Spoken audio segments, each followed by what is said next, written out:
خطبہ نمبر 80۔ آپ علیہ السلام کا ارشاد کرامی جنگ جمل کے بعد عورتوں کی مذمت کے بارے میں۔ بسم اللہ الرحمن الرحیم۔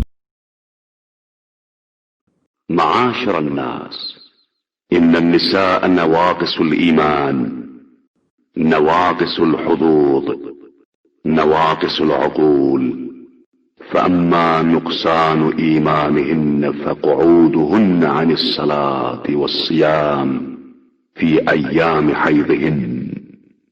لوگوں یاد رکھو کہ عورتیں ایمان کے اعتبار سے، میراث کے حصے کے اعتبار سے اور عقل کے اعتبار سے ناقص ہوتی ہیں۔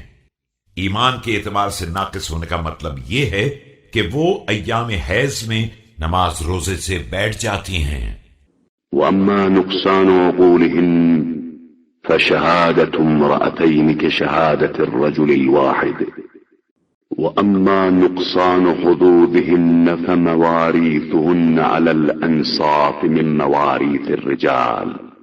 اور عقلوں کے اعتبار سے ناقص ہونے کا مطلب یہ ہے کہ ان میں دو عورتوں کی گواہی ایک مرد کے برابر ہوتی ہے۔ حصے کی کمی یہ ہے کہ انہیں میراث میں حصہ مردوں کے آدھے حصے کے برابر ملتا ہے۔ فاتقوا شرار النساء وكونوا من خيارهن على حذر، ولا تطيعوهن في المعروف حتى لا يطمعن في المنكر۔ لہذا تم بدترین عورتوں سے بچتے رہو اور بہترین عورتوں سے بھی ہوشیار رہو، اور خبردار نیک کام بھی ان کی اطاعت کی بنا پر انجام نہ دینا کہ انہیں برے کام کا حکم دینے کا خیال پیدا ہو جائے۔